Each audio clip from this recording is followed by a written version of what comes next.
Okay, so while all my other cars are broken, let's work on the Honda, shall we? So, recently I've been rebuilding the engine. I refreshed the whole thing, put it back inside, and it's still not running as it should. It's been getting progressively worse since I put this together first, and now it's just running like crap and everything. So, the first piece of the puzzle, which I think might fix it mostly, because I did the whole harness on this thing, and I recently noticed if I move the harness a little bit, the revs go up and down, so that can't be good. Got this little thing in the middle, so I'll show you right now.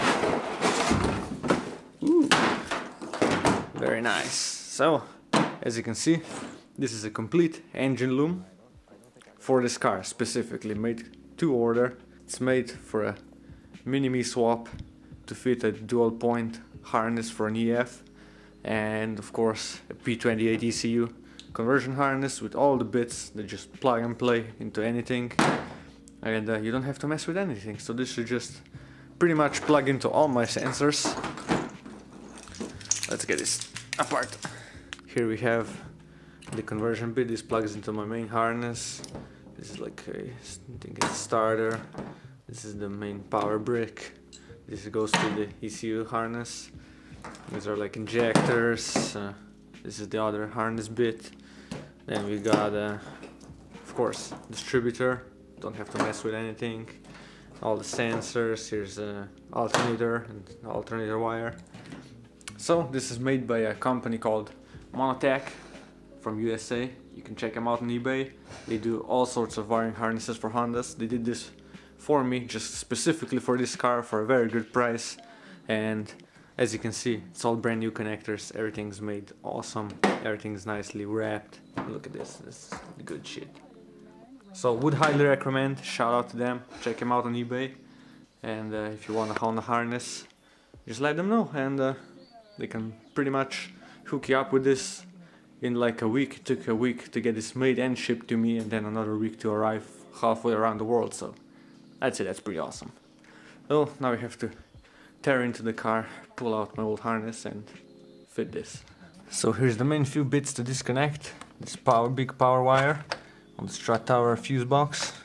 Then there's this plug right here and the big strut tower plug right here. So this is the main harness bit. It goes here, and just undo anything on the top, in the back, on the gearbox this side. There's a sensor behind for the oil, and then there should be like another plug in behind here for the chassis harness.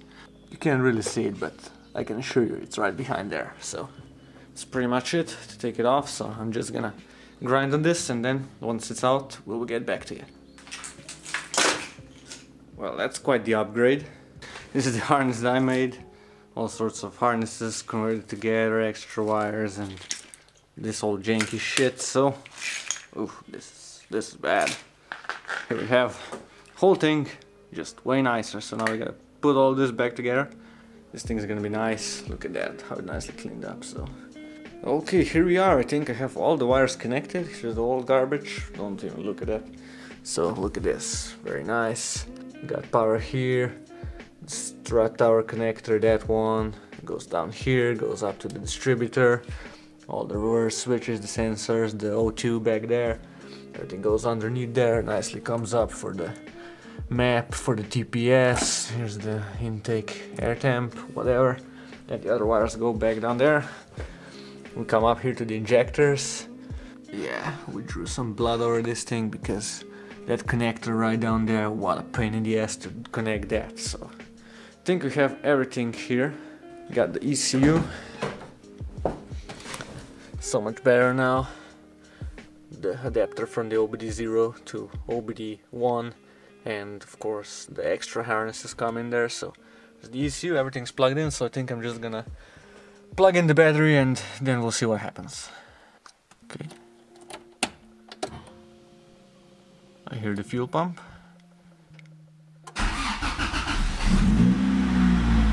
Wow.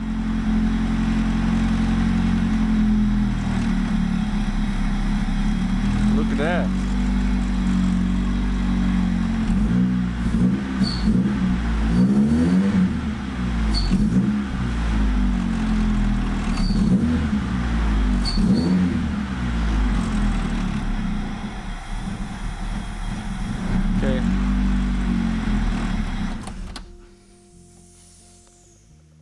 it runs, that's great. So we definitely have a little issue. You could hear the throttle hesitation, but no worries, that's why we have check engine lights. And luckily this little thing with the diagnostic plugs. So basically you put these two wires together, you turn on the ignition, then the check engine light is gonna blink, you count the blinks, check those codes online, and we're gonna immediately figure out what's the problem. So pretty much it's 1, 2, 3, 4 blinks, then long pause, which means next code, and pretty much repeats over and over, 4 blinks, so that's pretty much code 4. And let's see what that's for. Here we go, code 4 is crank position sensor, which is this exact same bullshit problem I've been having the last time when I was wiring this all together, so this might be pretty easy to trace. Okay, I already figured out my problem, so pretty much this connector right here, the last 2 pins, the white wires, are for the crank position sensor, and the white wires go to right there, and then they go into the white and orange wires.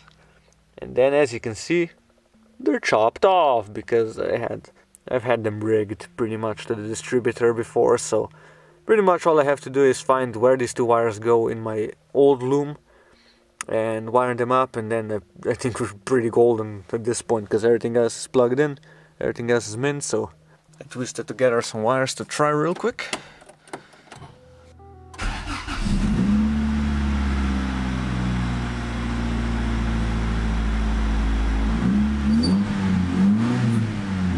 Okay, revs up perfectly. I think it's good. I think we're golden.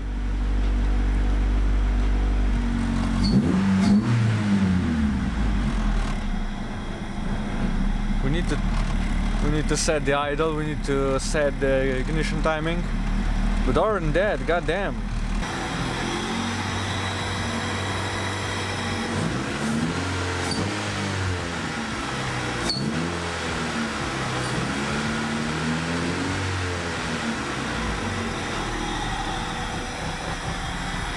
I think it's good.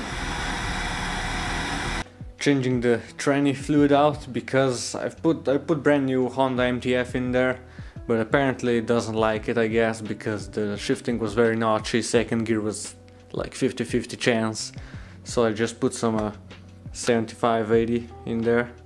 I've read it's like equal to like a 10W30, which is actually the recommended oil for these transmissions originally by Honda, so I'll just put that in because I couldn't find any 1030, so we're gonna see if that helps. I hope it is, because I don't want to mess with anything else.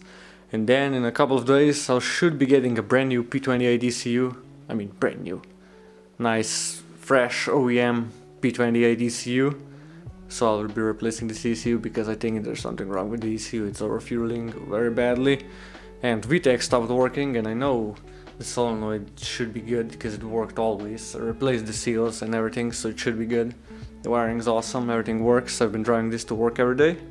It's pretty good, but the idle is terrible, which is I think it's a problem with the check valve on the booster, because in the mornings the brake pedal is very hard, which means all the vacuum is going from the booster.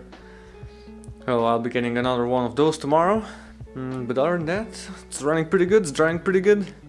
There's a ton of rattles because I installed all poly bushings there.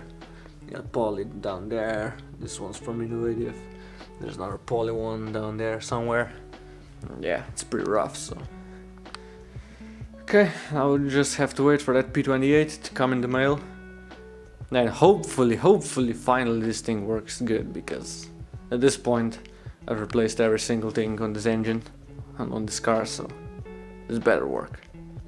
Oh, look what we got in the mail today. Nice unmolested P28 for this tank. So we're gonna unhook the battery, and meanwhile we're also gonna replace the aux belt. Got a little shorter one, so the alternator is not gonna hit. Then probably warm it up, take it for a spin, see how it does, set up the idle. No big deal to replace this ECU, just remove some carpentry. And there she is. Let's let's unhook that bad boy, plug the new one in, and then test it out. New one all strapped down, say goodnight. There we go. That was easy. Just do a little bit of that. Check engine went off. That's good. Oh, would you look at that? That's a pretty good idle to what it was before. So I think this is pretty good. So let's go for a quick drive, warm it up a little bit so we can set the idle, and then we'll see. First test drive. I can confirm we have VTEC. Look, 5K. There it is. She's back.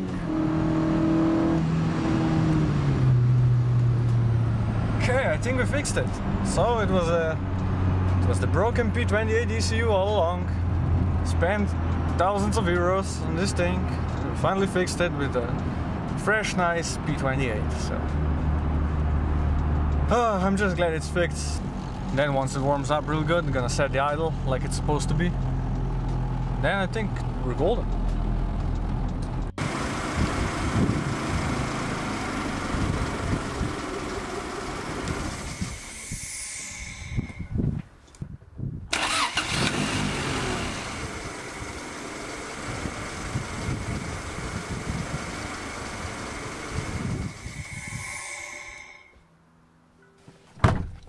So you unplug the ICV while it's running, then you set the idle screw, and it should be idling at just like 500, like that.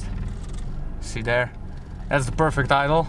Then what you do is you turn the car off, it turns itself off, whatever. You plug the ICV back in, then you unplug the battery for a couple of minutes to reset it, and your idle is perfect.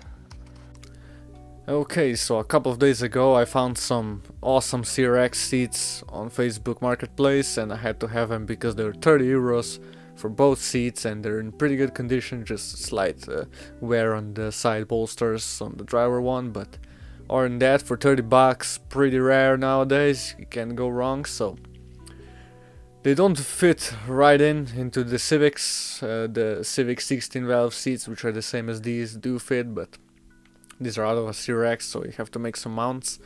The right side seat rail pretty much fits on the seat, you just had to modify a hole, but the left one you have to make some new mounts. So this came with some like flat stock attached to the seat, so I could build off that, but you can pretty much make it yourself. So I had to grind off the seat rail of this seat, because the one is bolted on, this one is pretty much like welded on, so had to use the good old trusty angle grinder.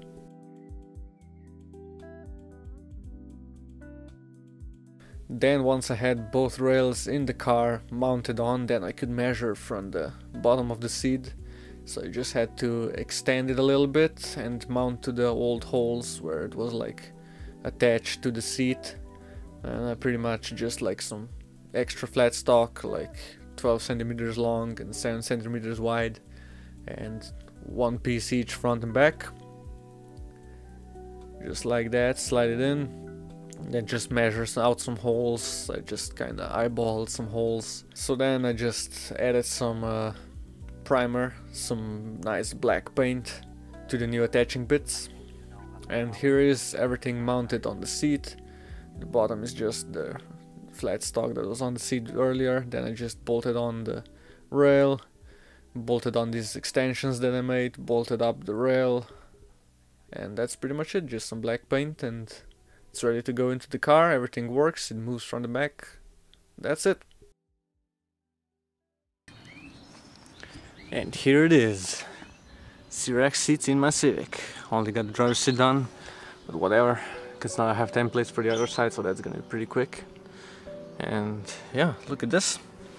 Basically just made these plates, mounted into the rails, and it's pretty much all there is to it. So everything works, you can move it front back. You can recline it, everything works pretty nicely, and yeah, pretty comfortable. Sitting position, pretty perfect. I think it's pretty center, and yeah, it's a bit tight around the handbrake, but whatever, who needs the handbrake. And yeah, you have a lot of support on the sides, because these stock ones, they're not really meant for race cars. And yeah, it's pretty good. They're maybe just a tiny bit lower than the old ones. That's fine. The visibility in an EF is great anyways, so it's pretty much it for this one. I'm gonna do this one next weekend or sometime. At least I got the driver's seat done. Awesome mod for 30 bucks.